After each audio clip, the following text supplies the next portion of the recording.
Salut tous, toutes, avec bonheur, avec un plaisir toujours renouvelé. Je voyais ça avec une sœur tout à l'heure. Elle disait qu'elle a plaisir à me revoir. C'est un plaisir partagé. J'aime beaucoup venir dans cette assemblée. J'aime beaucoup voir toutes les nouvelles têtes, toutes les anciennes, et voir tout ce mouvement que vous articulez inconsciemment. Et en tout cas, voilà, c'est toujours un plaisir. J'ai l'impression de rentrer à la maison quand je viens là. Hein. C'est la famille, ça fait du bien. Alors, la louange, autant que la prophétie, je trouve, sont dans l'axe de ce que le Seigneur m'a mis à cœur ce matin. En ce moment, le Seigneur me travaille beaucoup sur l'esprit prophétique. Et je suis allée dans Sophonie. C'est un petit prophète, Sophonie. Vous connaissez? Vous le lisez de temps en temps? Il y a quelqu'un là? Oui, vous lisez de temps en temps Sophonie. Alors, je vais vous emmener dans Sophonie parce que ce qu'il y a de fabuleux dans la parole de Dieu, c'est qu'elle a été écrite... Elle a été écrite il y a bien longtemps par des gens qui ont été obéissants, qui ont transcrit ce que Dieu avait mis dans leur cœur. Et si ces personnes revenaient nous voir aujourd'hui, elles seraient stupéfaites de voir à quel point leur prophétie est actuelle. Ça, c'est vraiment ce qui m'éblouit dans la parole de Dieu, c'est qu'elle est actuelle. C'est fou parce que Sophonie, c'était 7 siècles avant Jésus-Christ. Donc, c'est quand même pas hier. Et pourtant, quand on lit Sophonie, on se dit c'est 2023, 2024 et la suite. En tout cas, je trouve. Donc, c'est de ça dont c'est ce que je voulais partager avec vous, en fait, ce que j'ai sur le cœur en ce moment. J'aime bien regarder ce qui se passe dans le domaine de la géopolitique, regarder ce qui se passe dans le domaine de l'évolution des églises, regarder ce qui se passe dans le domaine de ce que nous croyons être l'évolution des familles. Et je me dis qu'on retrouve ce que la parole de Dieu dit. Donc Sophonie, c'est un prophète qui vivait pendant le règne du roi Josias, roi de Juda. Et c'était le 9e des petits prophètes. Il était contemporain de Jérémie au 7e siècle avant Jésus-Christ. Voilà, ça le situe un peu. Le contexte. Au chapitre 1er, la parole de l'Éternel fut adressée à Sophonie, fils de Couchi, fils de Guédalia, fils d'Amaria, fils d'Ézéchias, au temps de Josias, fils d'Amon, roi de Juda. Je supprimerai tout sur la surface du sol.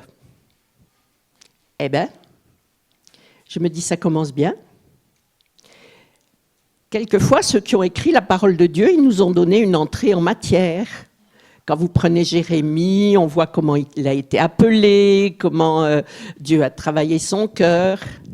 Mais je trouve que Sophonie, déjà, ça nous montre quoi? Ça nous montre qu'au moment où Dieu parle à Sophonie, la colère de Dieu est déjà à son comble. C'est un contemporain de Jérémie, mais ils passent l'un après l'autre quand même. Et ce qu'on peut voir, c'est que directement, Sophonie nous dit où en est le cœur de Dieu. Je vais donc, je supprimerai les hommes, les bêtes, je supprimerai les oiseaux du ciel, les poissons de la mer, les scandales avec les méchants.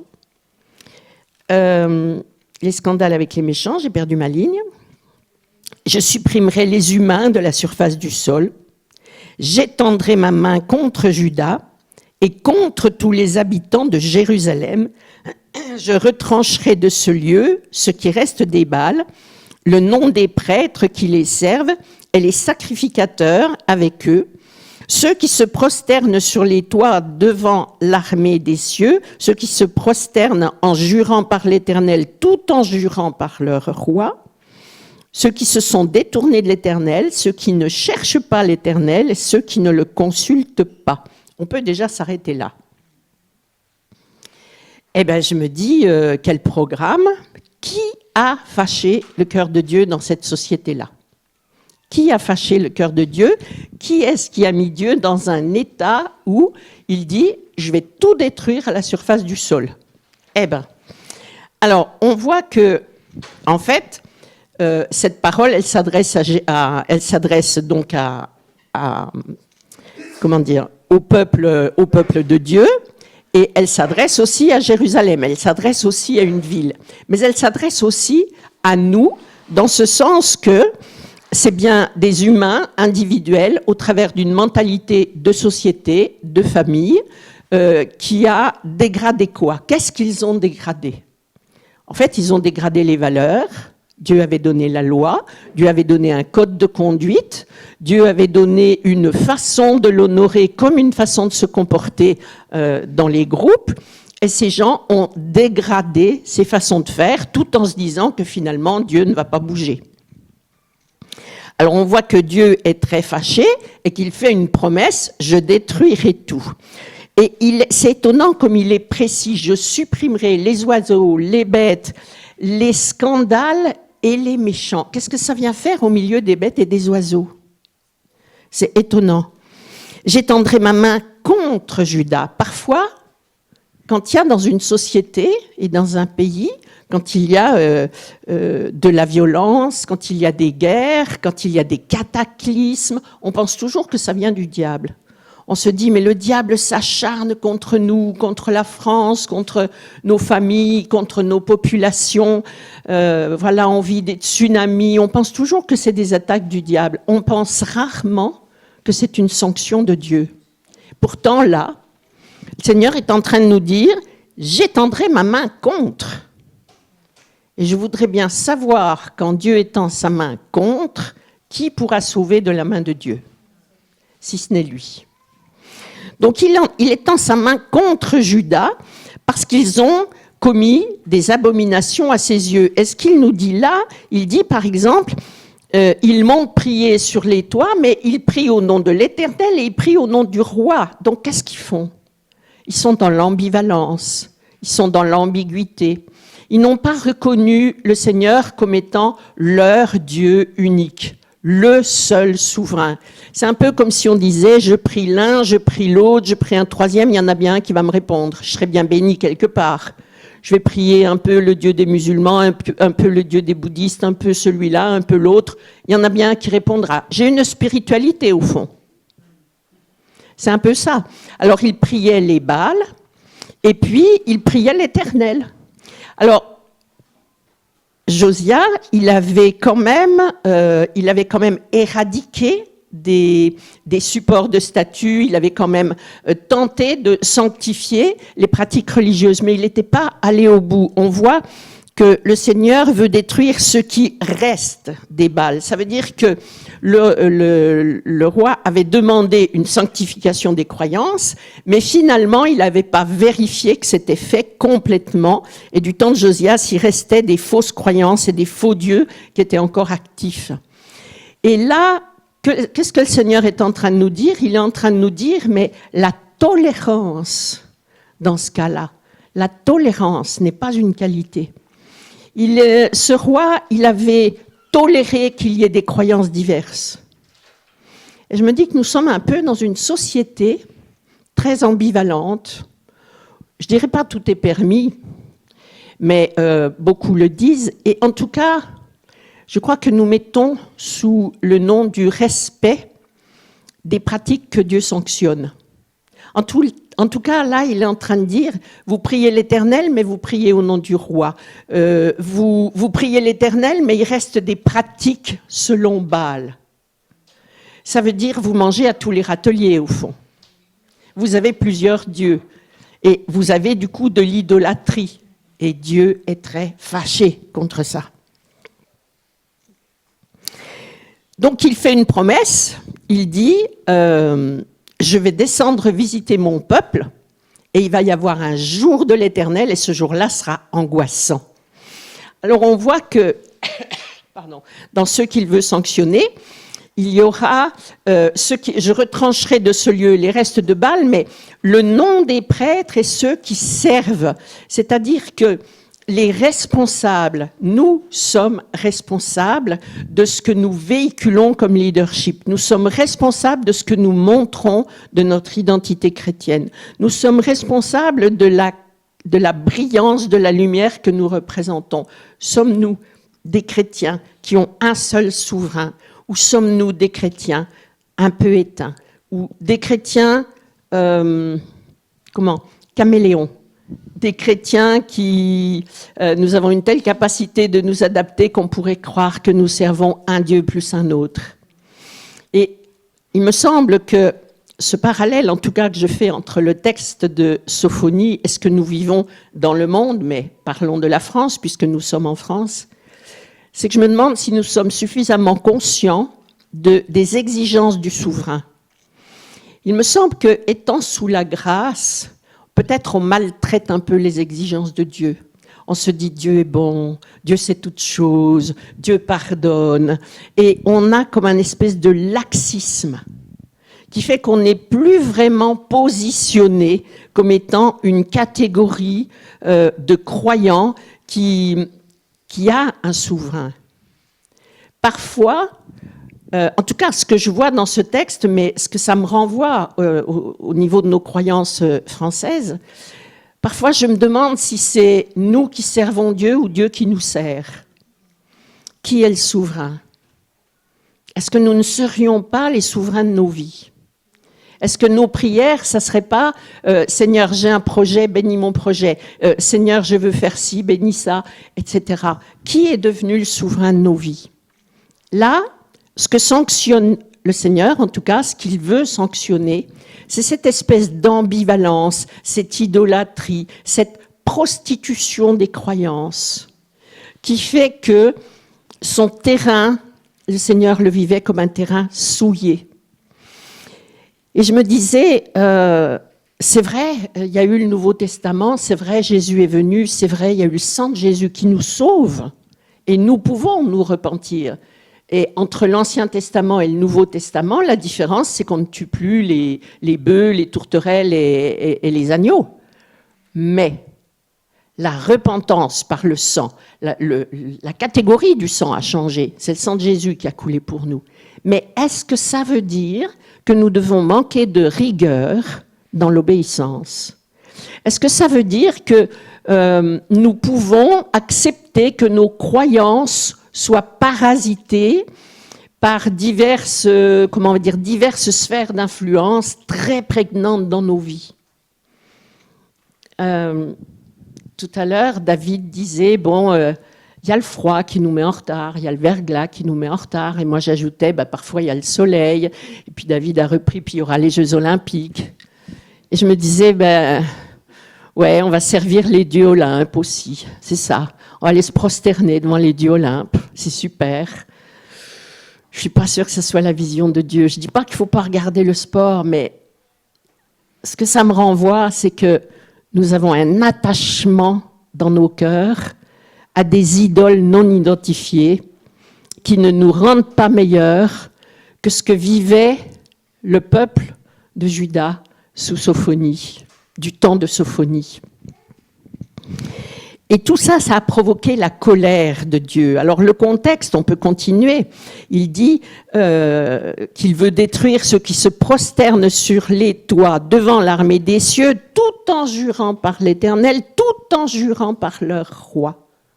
C'est-à-dire, ils ont un engagement fort ici, puis ils ont un engagement fort là, et puis ils sont sincères, on pense qu'ils sont sincères quand ils vont se prosterner encore ailleurs. Et c'est un peu ce qui fait vomir Dieu, ça. En fait, ça le fait vomir. Il dit, mais je mérite mieux que ça, je suis un souverain.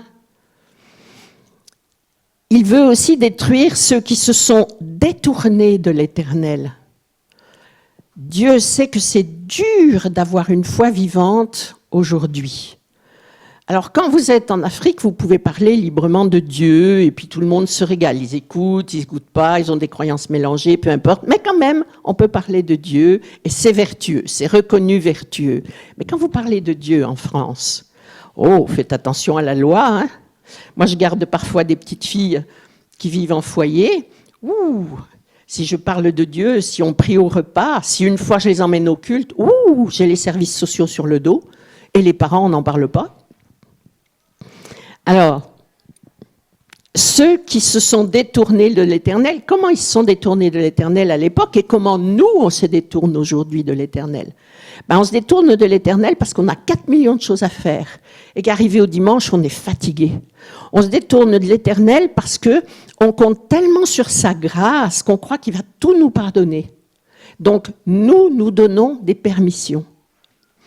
On se détourne de l'Éternel, nous dit ce texte aussi, parce qu'on ne le consulte pas. Seigneur, je suis fatigué. Seigneur, je suis malade.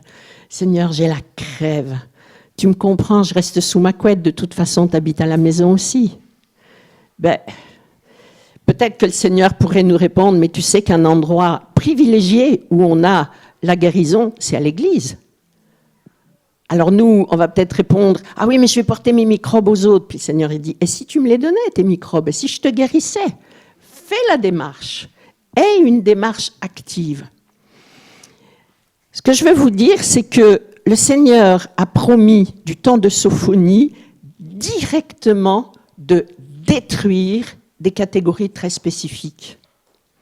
Aujourd'hui, chrétiens, croyants diverses, comme païens, sont tous d'accord qu'on va vers la fin de quelque chose. Les uns disent la fin des temps, les autres disent la fin d'une civilisation, d'autres disent la guerre mondiale, peu importe. Ils sont tous d'accord pour dire on va vers la fin de quelque chose. Et je me dis, on va aussi vers des destructions, sans faire de la sinistrose. Mais je me dis, combien aujourd'hui prennent le temps de consulter l'Éternel? Seigneur, j'ai pratiqué toute la semaine mon travail et mes activités.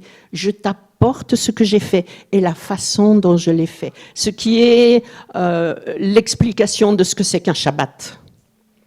Combien prennent 1 heure, 2 heures, 3 heures pour dire, Seigneur, j'arrive à toi, et je voudrais qu'on discute, je voudrais ta présence. Je viens t'offrir, mais je viens te consulter. J'aimerais ceci ou j'aimerais faire cela. Qu'en penses-tu? Je crois que nous sommes nombreux à dire, Seigneur, qu'est-ce que tu en penses? Et puis on court. Dis donc, Seigneur, j'ai l'intention de faire ceci, on est déjà dans la direction, on est déjà en marche. On est déjà en marche. Et qu'est-ce que tu en penses? Alors, comme il se respecte, il se tait. Mais nous, on se dit, mais si tu n'es pas content, tu te mets en travers de la porte. Combien de fois, moi, j'ai fait ces bêtises-là, surtout en étant jeune converti. Je dis, Seigneur, ça, je crois que c'est de toi. Je cavale dans ce que j'ai à faire. Je cavale. Je crois que c'est de toi. Bénis-moi, bénis-moi. Si ce n'est pas de toi, arrête-moi. Puis, il ne m'arrête pas. Puis après, je dis, mais je ne comprends pas pourquoi tu m'as laissé faire. Est-ce que tu m'as consulté? Ou est-ce que tu m'as juste dit, sois d'accord avec moi, je suis déjà en marche, bénis-moi, puis fais que ça marche? Qui pilote? Est-ce que tu m'as consulté? C'est pas facile de consulter Dieu. D'abord, on ne le voit pas. On l'entend virgule à peu près, pas tout le temps. On l'entend comment? Beaucoup de gens disent, mais moi je ne l'entends jamais, Dieu, je ne l'entends jamais. Je ne l'entends pas dans mes oreilles. Parce que sa façon de parler, elle est différente. Pour les uns, ça sera « je vois quelque chose ». Pour les autres, ça sera « je l'ai entendu dans mon cœur comme une voix qui résonne ». Pour les autres, ça sera « mais j'ai eu la révélation d'un texte comme pas possible ». Pour les autres, ça sera « mais en plusieurs fois comme une pluie qui nourrit quelque chose ». Puis tout d'un coup, ça s'est éclairé et j'ai compris ce que Dieu me disait. Mais est-ce qu'on travaille nos cœurs au point de pouvoir dire, oui, je suis en capacité d'écouter Dieu quand il me parle, et puis j'ai appris à consulter Dieu, à écouter quand il me parle et à écouter quand il se tait. Et j'ai appris à comprendre ce qu'il veut dire quand il parle et ce qu'il veut dire quand il ne parle pas. Quand vous échangez avec quelqu'un, vous posez une question à quelqu'un de votre entourage. Parfois, la personne, elle vous répond tout de suite. Elle vous dit des mots tout de suite, des phrases. Et parfois, elle vous regarde. Elle vous regarde. Elle ne répond pas. Puis vous dites, bon, tu ne me réponds pas. Ben non. Et ça vous parle. Parce que son silence, vous l'identifiez. Vous avez le décodeur. Attends, tu ne me parles pas. Oui, bon, ben, j'ai compris. Pour toi, c'est évident. Oui, bon, ben, j'ai compris. Et puis vous allez remplir ce vide qui n'était pas creux. C'était un silence, mais il n'était pas vide, ce silence. Et avec Dieu, est-ce qu'on sait faire ça? Est-ce qu'on sait communiquer? Et Sophonie, il est en train de dire, les gens l'ont agacé au point que la première ligne, c'est « je vais tout détruire sur le sol ». Oh. Les animaux, les gens, la méchanceté comme les méchants. Oh. Tout détruire. Mince, qu'est-ce qu'on a fait? Et est-ce que c'était seulement eux, seulement du temps de Judas? C'était des ânes battés, ils n'écoutaient rien, des têtes de mules. Sommes-nous tellement différents? Est-ce que notre société est tellement différente de celle du temps de Sophonie? Il dit qu'il va détruire ceux qui ne le consultent pas. J'interviendrai contre les princes et contre les fils du roi. On voit encore là que les responsables, ils vont avoir chaud aux plumes. Donc les papas, les mamans, les chefs d'entreprise, les pasteurs, etc. Bon, nous avons une responsabilité quant aux mentalités que nous acceptons, quant à l'impulsion que nous donnons, quant à l'emprise, l'impact que nous avons sur les autres. Nous avons une responsabilité. Et il va se fâcher contre ceux qui affichent un vêtement par lequel ils pratiquent l'idolâtrie. C'est-à-dire qu'à l'époque, par rapport à certaines croyances, on portait certains costumes. C'est encore vrai tout court. On porte certains costumes pour afficher certaines croyances. Même ça, Dieu veut le châtier. Même la façon dont on s'habille, on reste ici, ça ne plaît pas à Dieu. Et on est loin de concevoir ça aujourd'hui. On se dit, bon, Dieu n'est pas à ça près. Je sais pas, on peut porter des t-shirts avec je sais pas quoi, des slogans, des dragons, des je ne sais quoi, qui illustrent des monstres divers et variés. Et bien là, Dieu dit qu'il est fâché. Ah, ben, je te remercie, tu vois, ça m'est même pas venu à l'idée. Merci pour ta bienveillance. Dieu dit, même le vêtement qui signifie que vous pratiquez des croyances diverses, même ça, ça me fâche. Mais on est loin aujourd'hui de remettre ça en question. Il y a quelques années, on disait, ah, attention, telle marque, elle a fait un pacte satanique, parce que ça se savait. Il y avait des marques qui proclamaient, on a fait un pacte satanique pour avoir du succès, de la popularité. Bon. Et en tant que chrétien, on disait, bon, ben, j'achète pas dans ce magasin-là. Aujourd'hui, franchement, tout le monde s'en fiche. Dans le milieu chrétien, tout le monde s'en fiche. Parfois, je vois, moi, sur des t-shirts, des choses où je me dis, bon, on n'est pas à ça près, on va pas être religieux, on va pas être pharisien. Mais comment Dieu regarde certains t-shirts, certains vêtements? Comment lui les regarde? Parce que ce qui est blanc est blanc, ce qui est droit est droit, et ce qui est tordu pour le Seigneur. C'est pas... Les bornes, elles ne bougent pas pour lui. Mais nous faisons bouger les bornes. Et là, ce Sophonie, et je me dis, de quel droit on pourrait penser que le Seigneur dit du temps de Judas, je détruirai tout, et en 2024, je détruirai rien. Faites ce que vous voulez, c'est pas très grave. Allez, je m'en fiche. Vous priez un petit peu tel Dieu, puis un petit peu tel autre. Allez, je vous aime, c'est pas grave.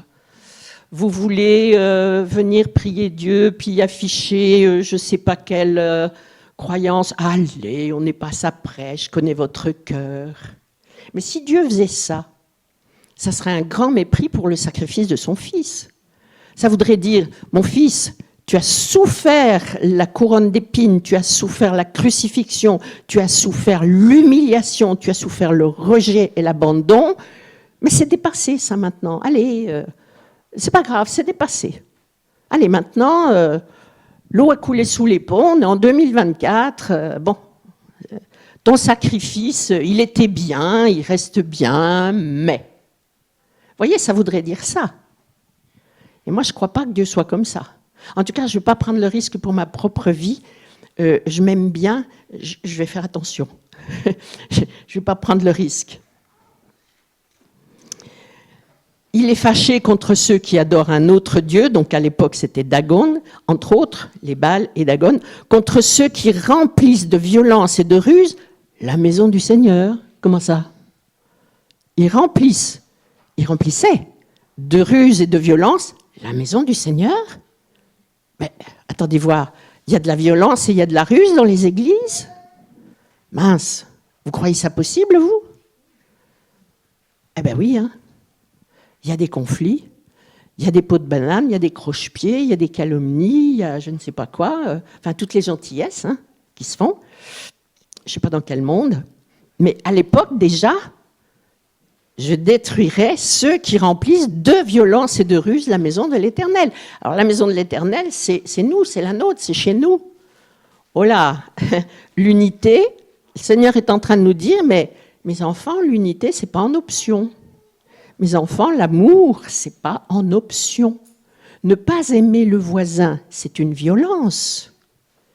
Dire, mais je m'en fous de celui-là. Bon, voilà, chacun sa vie. S'occuper un petit peu de soi. Moi, je suis assez fatiguée, je vais faire du sport cet après-midi. Si un tel est seul, écoute, qu'il regarde la télé. Hein. C'est pas violent, ça? Ça vous choque pas? Ah oui, c'est choquant. Hein. Ah, merci que ça vous choque, ça me rassure. Nous sommes violents. Et la ruse, comment il peut y avoir de la ruse dans une église? Ça se manifeste comment? Il n'y en a pas de ruse. Mais si, c'est toutes les hypocrisies, c'est toutes les petites choses qu'on dit mais qu'on ne fait pas, c'est les engagements qu'on prend mais qu'on ne tient pas, c'est les paroles, toutes les paroles, on appelle ça la brosse à reluire, la pommade dans le dos, enfin tout ce que vous voulez, quoi, tout ce qu'on dit mais on ne le pense pas. C'est de la ruse. Dieu, lui, rigole pas avec ça. Et moi, je crois que le Dieu de Sophonie, c'est le Dieu d'aujourd'hui, parce que ce Dieu-là dit « Je suis le même » hier, aujourd'hui, et je serai toujours comme ça. Je suis comme ça jusqu'à la fin des temps. C'est même pas je serai, c'est je suis jusqu'au bout. Donc, ça me dit que c'est nous qui bougeons les bornes. Et c'est nous qui, imperceptiblement, parce qu'on est dans des sociétés qui nous font pression, et parce que le diable sait aussi comment nous piéger. J'ai depuis longtemps le projet d'écrire un livre et l'an dernier, il y a plusieurs personnes qui m'ont dit « Mais pourquoi tu n'écris pas un livre ?» Je me suis dit « Mais quand même, je le sais ce qu'ils disent, je vais m'y mettre, je me mets à part, j'écris un livre. » Eh bien, vous ne savez pas la cascade d'actions obligatoires que j'ai eu à faire encore jusqu'à ce jour. C'est comme si le diable dit « Je ne vais même pas te lâcher 5 minutes, tu vas faire. » Et j'ai pas le temps. Ça vous arrive pas, ça ? Plus vous dites « je veux dégager du temps », plus vous avez des obligations où vous n'avez pas de temps. C'est une furie, ce truc. Hein. Et ça nous oblige à nous positionner. Ça nous oblige. Hein. Et le Seigneur, il dit « silence devant l'Éternel ». Alors, silence devant l'Éternel, on peut se taire devant l'Éternel, mais vous avez dans la tête toutes les actions, toutes les pensées, toutes les colères, toutes les tristesses, toutes les amertumes, toute l'organisation, tout l'agenda, tout ce qui traîne, tout ce que vous n'avez pas réglé. Silence. Ah, silence. Je peux me taire dans les paroles, mais est-ce que je fais silence à l'intérieur? Vous savez, le vrai Shabbat. Silence, je prends autorité sur les pensées. Je prends autorité sur les événements. Je prends autorité sur les émotions. Eh bien, c'est pas simple du tout. Parce que le diable est très fort dans notre génération pour nous cribler de culpabilité, d'obligation. Et les faux réconforts font partie des obligations. C'est-à-dire, on a tellement de pression qu'il nous semble absolument très important d'aller profiter des dernières soldes chez Chaussea ou des dernières, je sais pas quoi, des derniers vêtements, du dernier bouquin. Il faut y aller, ça va être fini après. Et puis, ils savent nous envoyer les pubs, vous savez, qui disent plus que 24 heures, plus que 3 heures. Ah, vite, je vais louper quelque chose. Ah, influence du Saint-Esprit, influence terrestre, c'est ma culture, influence charnelle, c'est mon caractère, influence diabolique. Et si on n'a pas le temps, eh ben, on subit toutes ces pressions et on est comme la population du territoire de Juda sous le roi Josias et du temps de Sophonie. On a plein d'idoles dans le cœur et dans nos vies, on ne s'en rend même pas compte. Ah, je suis fatiguée. Ah, ce soir, il y a un film, et puis c'est une série, je la suis. Me dérangez pas de telle heure à telle heure, je suis dans ma série. Tout ça, c'est quoi, au juste? Des obligations réelles? Nous devrions être pleinement responsables, mais propriétaires de notre vie. J'ai donné ma vie au Seigneur, c'est quand même pas lui qui va appuyer sur le bouton de la télé pour l'éteindre. Quand même, faut pas exagérer. Croyez pas? il va pas me piquer ma carte bancaire, quoique parfois il fait que je la perde et puis il a raison. Mais quand même, vous avez remarqué comme nous avons tendance à nous déresponsabiliser et après nous avons tendance à gémir. J'ai pas le temps, je peux pas aujourd'hui de notre temps. On fait ci, on fait ça, c'est comme ça. Mais tout compte fait, quand on lit la Bible, on pourrait la lire comme un roman et dire du temps de Sophonie, ce peuple était idolâtre, c'est incroyable, comment ça se fait qu'il faisait ça? Mais moi, je peux vous dire qu'on est peut-être pire. Il y a un petit bouquin qui s'appelle comme ça, Les idoles du cœur. Je me rappelle plus si c'est John Bever ou qui est-ce qui l'a écrit. Il n'est pas tout jeune, ce bouquin. Mais c'est incroyable comment on peut remplir nos vies de choses auxquelles on tient absolument. Et c'est toujours le même qu'on pénalise. Seigneur, j'ai moins de temps pour le culte. Seigneur, j'ai moins de temps pour penser à toi. Seigneur, j'ai moins de temps pour la parole. Seigneur, j'ai moins. Bon, Seigneur, rendez-vous la semaine prochaine. Cette semaine, je peux pas. J'ai vraiment pas le temps. Mais je te promets, la semaine prochaine, je t'accorde 1 heure. Et puis la fois d'après, c'est je t'accorde un quart d'heure. Puis la prochaine fois, c'est Seigneur, je pensais à toi en allant au boulot ce matin. Eh bien, essayez de traiter votre conjoint comme ça, vous allez le perdre. Alors, vous croyez pas, non? Bah oui. Hein. Bon, dans Sophonie, le Seigneur il dit, le jour de l'Éternel est proche et ça sera un jour d'angoisse. L'Éternel, néanmoins, nous encourage. Il dit, j'ai préparé un sacrifice et j'ai consacré ceux que j'ai convoqués. Ça veut dire que quand il dit « j'ai détruit tout le monde », il nous explique qu'il ne va pas détruire tout le monde. Il va détruire tous ceux qui sont comme j'ai décrit, et plus encore, mais il y a un petit reste. Il nous est parlé d'un petit reste. Et moi, j'ai envie de dire, Seigneur, je suis quand même une femme de challenge. Je suis peut-être pas toute jeune, mais j'ai quand même toujours aimé les challenges. Je vais faire partie du petit reste et je vais faire attention de passer la porte suffisamment tôt, au bon moment quand elle est encore ouverte. Et je vous invite à faire ça. Je vous invite à vous dire, j'ai envie de faire partie du petit reste. Ça veut dire, je vous parle souvent d'être la lumière du monde. Je vous parle souvent de faire le contraste avec l'esprit de nos sociétés. Mais là, je vous dis, c'est encore différent. Il me semble que la clé qui nous est proposée dans Sophonie, c'est vraiment prendre du temps dans la présence, prendre le temps d'une vraie relation de qualité avec Dieu.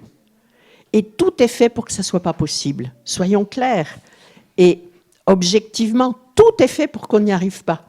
Ça veut dire que c'est une question de volonté, c'est une question de poser dans l'agenda un temps réservé pour le Seigneur et de dire, voilà, je vais devoir sacrifier quelque chose, mais ce ne sera pas mon temps avec le Seigneur, ce ne sera pas ma relation de qualité où je peux l'entendre, je peux l'écouter, je peux lui demander son avis et attendre la façon qu'il a de me répondre, par des paroles, par une lecture, par un silence, mais je vais attendre réellement sa réponse, qui est rarement dans les 30 secondes. Alors il dit, au jour de l'Éternel, il y a des cris qui vont retentir, il y a des hurlements, il y a un grand désastre. Hurler, car tout le peuple de Canaan s'est perdu. Ça veut dire que la grande majorité, franchement, ils avaient complètement renié l'Éternel. C'est pas qu'ils l'avaient renié, c'est qu'ils n'avaient plus le temps, ils ne l'écoutaient pas et ils avaient des croyances mélangées. Tous les hommes chargés d'argent seront retranchés. Tiens, il y a aussi ceux qui ont couru après le fric. J'interviendrai contre les hommes accroupis sur leurs réserves et qui disent dans leur cœur, l'Éternel ne fait ni bien ni mal. En gros, moi j'ai mon trésor, j'ai mon magot, j'ai bien bossé, j'ai mes congés payés, j'ai su investir, j'ai su économiser, voilà, je suis assis sur mon tas d'argent. L'Éternel, de toute façon, il fait ni bien ni mal. En gros, où est-ce que j'ai mis ma confiance? Je ne sais pas si vous avez remarqué comme les gens qui ont de l'argent ont du mal à avoir une vraie foi. Ils croient en Dieu, ils ont une certaine croyance, parfois quand on a de la chance. Mais quand même, la parole de Dieu, elle nous dit que quand on court après l'argent, c'est difficile de passer la porte du salut. C'est difficile. Et c'est même aussi difficile qu'un chameau qui passerait par la porte de l'aiguille. Alors, c'est pas le trou de l'aiguille, c'est la porte de l'aiguille, c'est-à-dire qu'il doit se baisser, se mettre à genoux, enlever tous les fardeaux, passer. Vraiment, il n'y a que son corps qui passe. Hein, c'est pas facile pour ce chameau. Eh bien, là, il dit, j'interviendrai contre les hommes qui sont accroupis sur leurs réserves. Donc, ça veut dire que ces gens ont mis leur cœur, ils se sont affairés pour essayer d'avoir des biens, ce qui n'est pas mal. Hein. On travaille pour s'acheter son appartement, sa voiture, ça n'est pas mal en soi. Mais où est-ce qu'on a placé notre cœur? Ça fait partie des idoles. Alors, il est proche le grand jour de l'Éternel et je crois qu'il est proche de nos jours. Je ne vais pas faire les pronostics, mais simplement je me dis, ce que les prophètes ont dit, ça continue d'être vrai. Il est proche et je mettrai les humains dans la détresse parce qu'ils ont péché contre l'Éternel. Ni leur argent ni leur or ne pourra les délivrer du jour du courroux par le feu de la jalousie de Dieu. C'est-à-dire que Dieu est un Dieu jaloux. La jalousie, c'est une misère. La jalousie, c'est méchant, c'est de l'orgueil, mais pas la jalousie de Dieu. Dieu nous aime tellement qu'il est jaloux de tout ce qui nous éloigne de lui, parce qu'il sait que c'est dommageable pour nous. Il sait qu'on peut se perdre. Il sait qu'on peut y laisser notre éternité.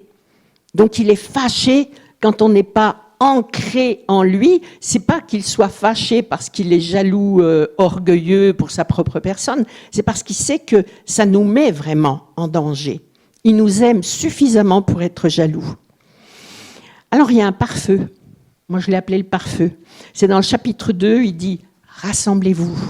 Il dit « Recueillez-vous, nation sans pudeur ». Pourquoi sans pudeur ? Parce que c'est une nation idolâtre, une nation qui croit en tout et la lune, une nation qui croit surtout en son propre plaisir. J'ai envie de ceci, puis j'ai envie de cela, puis je crois que. Moi. Et qu'est-ce qui sert ce narcissisme? Cette nation, elle était déjà comme ça. Il dit, rassemblez-vous, recueillez-vous, et il appelle ça des nations sans pudeur. Le Seigneur, quand il y a de l'idolâtrie, il dit c'est de la prostitution. Hein? La prostitution, c'est pas que le corps qui se souille, c'est l'esprit aussi. Cherchez l'Éternel, vous tous, humbles de la terre, qui exécutez son ordre. Tiens, tout à l'heure, il dit, c'est les orgueilleux que je vais détruire, et il dit les humbles de la terre. Et là, ça sort du territoire de Juda. Rassemblez-vous, cherchez l'Éternel, vous tous humbles de la terre. Ça ne veut pas dire qu'il faut être pauvre. Ça veut dire qu'il faut avoir un cœur pour lui, un cœur dépouillé devant lui, un cœur qui dit mais Seigneur, si c'est pas toi qui me garde, si c'est pas toi qui me conduis, je ne sais pas réussir ce challenge. Si toi tu n'es pas au centre de ma vie, si ce n'est pas le Saint-Esprit qui me guide, je ne sais pas résister aux pressions. Si je n'ai pas la présence de Dieu nourricière, si je n'ai pas l'équipement de Dieu, si je n'ai pas ce Dieu qui m'éclaire, Seigneur, je ne sais pas éviter les idoles. Nous ne sommes pas plus forts qu'ils ne l'étaient du temps de Sophonie. Et les humbles, ça ne veut pas dire vous devez n'avoir rien dans vos poches. C'est pas humilité égale pauvreté, c'est un cœur dépouillé qui est conscient de dire Seigneur, il faut que tu sois tous les jours ma nourriture, tous les jours je veux boire à la source de ton eau parce qu'elle n'est pas frelatée, c'est l'eau de la parole de Dieu. Sinon, je n'ai aucune chance de pouvoir être dans ce petit reste qui sera fidèle, qui sera vraiment, consacré. Et ces gens que tu vas convoquer pour le repas. Moi je veux, hein. Et il dit, cherchez la justice, cherchez l'humilité. Ça veut dire dans Sophonie, les pare-feux, c'est là. Rassemblez-vous, cherchez la justice, cherchez l'humilité. C'est ça qui va nous aider à résister aux pressions des convoitises diverses que nous avons. Alors il dit que ceux qui se perdent, ils se perdent par orgueil parce qu'ils ont jeté le déshonneur et se sont élevés contre le peuple de Dieu. C'est-à-dire qu'à un moment donné, ces gens qui s'égarent, qui ont des croyances diverses, ils finissent par critiquer les enfants de Dieu, critiquer l'Église. Aïe, encore un point que nous avons besoin de débusquer. Combien de fois nous entendons des paroles amères, de la jalousie amère, des critiques contre les enfants de Dieu. Or, les enfants de Dieu, ils sont tous différents, ils sont un modèle unique. L'Éternel sera redoutable pour eux.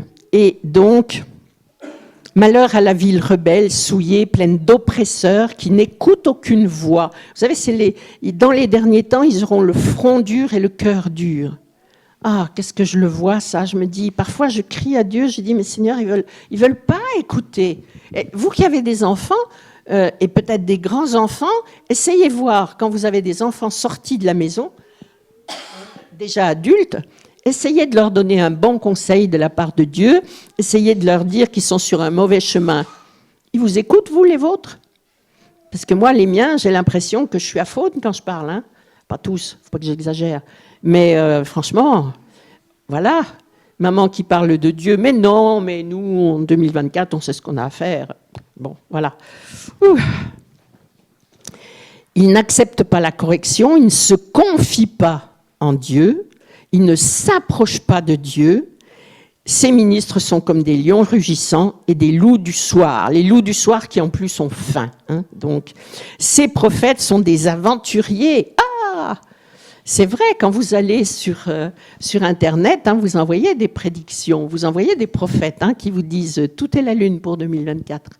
Moi, je vous invite à dire « ma prophétie, elle est là, elle est dans la parole de Dieu ». Et ce que disent les gens qui ont des croyances diverses, avec des boîtes à outils qui sortent de je ne sais pas d'où, croyons d'abord le Seigneur. Et il dit même que les sacrificateurs violent et profanent la loi. Ça veut dire qu'il nous faut avoir les yeux en face des trous. Est-ce que nous observons la parole de Dieu? Parfois, les gens me disent « je suis converti depuis 20 ans ou 30 ans ». Et puis leur vie, c'est Hiroshima. Des querelles, des adultères, des coups fourrés, des vols ou autres. Et je me dis, ben oui, tu as peut-être donné ta vie au Seigneur pour être sauvé, mais tu ne vis pas la parole de Dieu, ton cœur n'est pas converti. Je me dis, quelqu'un qui est converti vit dans les standards de la parole de Dieu. Si autrefois on volait, on ne vole plus. Si autrefois on se prostituait, on ne se prostitue plus. Si autrefois on mentait, on ne ment plus. Vous voyez, c'est-à-dire que la conversion, ce n'est pas le salut. La conversion, c'est je vis maintenant dans les standards de la parole de Dieu, en réalité. Alors là, le Seigneur, il dit, non, tous ceux qui font semblant, mais qui ne sont pas vrais, je vais les allumer, je vais les détruire. Alors, le Seigneur cherche quoi? L'Éternel est juste. Lui, il ne commet pas de fraude. Chaque matin, il met en lumière son droit. Si tu me craignais, dit le Seigneur, tu accepterais la correction. Cependant, ils se sont hâtés de se corrompre. Faisons partie des gens qui acceptent la correction de Dieu, qui ne prennent pas tout pour des attaques sataniques. Parfois, on prend des volets de bois vert, on dit « Waouh, Seigneur, j'ai pris des attaques là. Waouh, quel vaillant guerrier, j'ai résisté au diable. » Mais parfois, le diable, il pourrait dire « J'y suis pour rien du tout, tu t'es pris une rossée du Seigneur parce que tu avais péché. Est-ce que tu as vu que tu as péché? Repens-toi seulement. » Et ça nous arrange, ça flatte notre ego de ne pas penser aux sanctions de Dieu, de ne pas accepter la sanction de Dieu. Parce que, étant donné que nous sommes sous la grâce, nous n'acceptons plus notre statut de pécheur. Oui, nous sommes pécheurs devant Dieu, mais par grâce de Dieu, nous sommes sanctifiés. Oui, mais si tu ne changes pas ta vie, tu pratiques le péché, tu ne pratiques pas la parole de Dieu.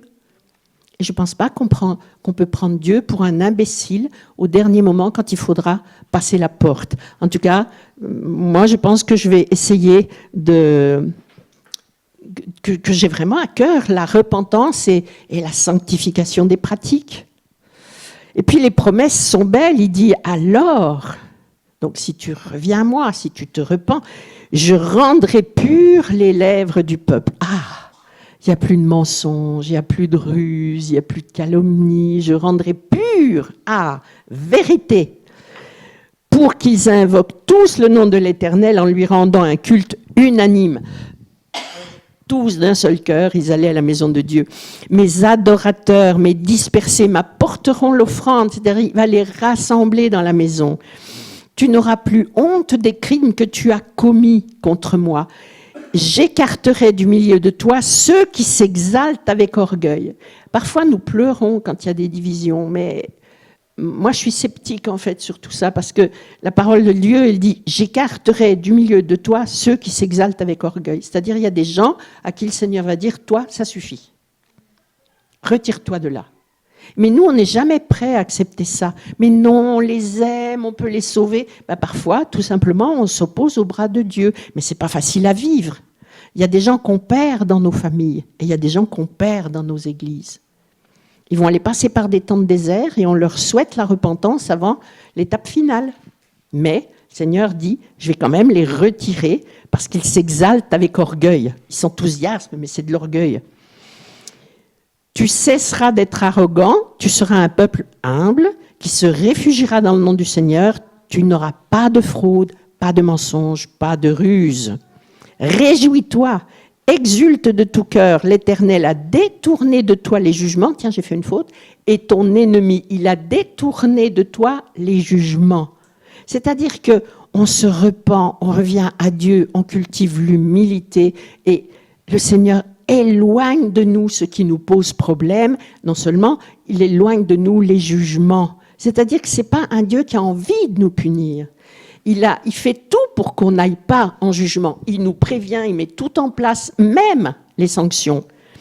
Et il dit, je vais même détourner de toi ton ennemi. Tu n'as plus de malheur à craindre, sois sans crainte. 366 fois dans la Bible, sois sans crainte. Mais vous voyez, c'est conditionnel. L'Éternel, ton Dieu, est au milieu de toi, un héros qui sauve. Il fera de toi sa plus grande joie. Il gardera le silence dans son amour pour toi, c'est-à-dire il ne t'accablera pas. Il aura pour toi une triomphante allégresse.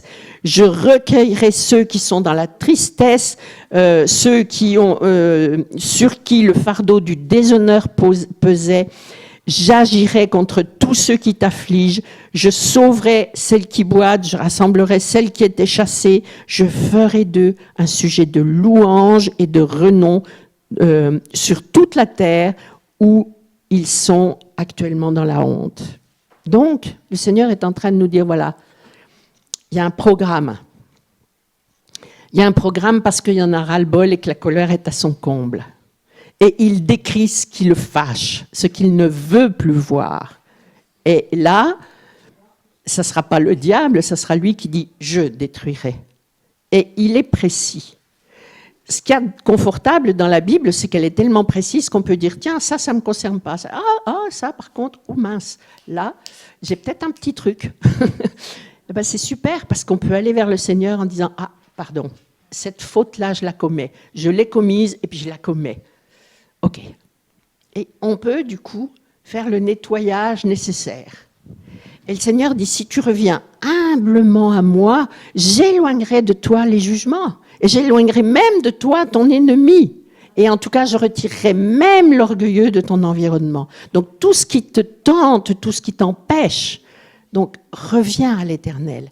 Et franchement, mes amis, j'espère qu'en 2024, ce sera une année où vous savourerez l'art de la repentance, l'art de l'humilité, l'art de la présence, le cadeau de la présence de Dieu, le cadeau des Shabbats où on dit « Seigneur, voilà ce que j'ai fait dans ma semaine.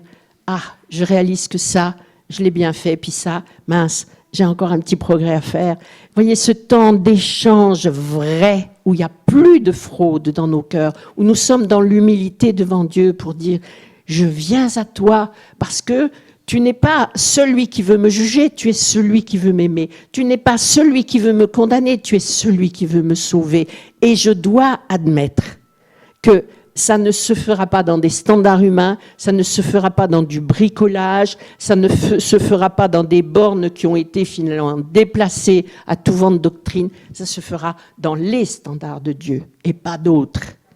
Et moi, je vous souhaite de faire partie du petit nombre. Et pour ça, je vous souhaite d'aimer non pas l'esprit de culpabilité, mais l'esprit d'humilité qui fait que ça vous fait du bien d'aller vous décharger devant Dieu, de voir votre vie comme Dieu la voit et de la nettoyer avec son Esprit Saint. Et ça fait pas mal. Alors, je vous souhaite ça. Père éternel, nous venons ensemble à toi. Nous sommes tous des pécheurs, conscients et inconscients. Nous avons des croyances qui sont justes, puis nous avons des croyances qui sont fausses. Parfois, nous abusons de la grâce, et parfois, nous n'identifions pas les idoles de nos cœurs.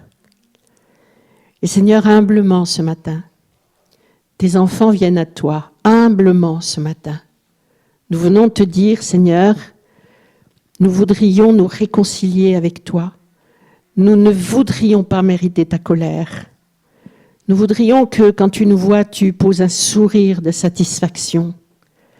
Seigneur, nous venons devant toi te demander de nous mettre au bon niveau d'humilité, afin que le vent de la repentance puisse souffler avec efficacité.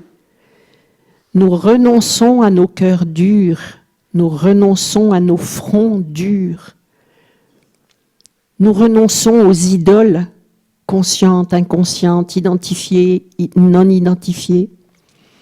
Et nous venons chercher, Seigneur, ta grâce. Nous venons chercher ton amour. Nous venons chercher la légèreté du cœur dont nous avons besoin, ta paix profonde. Seigneur, conduis-nous dans ce chemin de sanctification. Nous voulons te demander pardon. Je te demande pardon. En mon nom, au nom de ma famille, au nom des responsables que je représente, au nom des mamans, au nom des femmes, au nom de tout ce que je peux représenter, les enseignantes et autres. Seigneur, je te demande pardon. Et j'espère que les hommes aussi vont demander pardon au nom de ce qu'ils représentent. Père éternel, viens parmi nous, promène-toi parmi nous, dis-nous ce que tu veux. Nous voulons t'écouter, nous voulons t'entendre, nous voulons discerner, nous voulons savoir comment tu aimes nous parler, chacun individuellement, différemment. Seigneur, nous avons soif de toi et nous voulons aller plus profondément en toi. Révèle-nous ta volonté, ta parole. Sanctifie nos vies spirituelles, sanctifie nos pensées, sanctifie nos cœurs, sanctifie nos corps. Nous sommes atteints de maladies parce que nous avons aussi des parasites spirituels. Sanctifie nos destinées.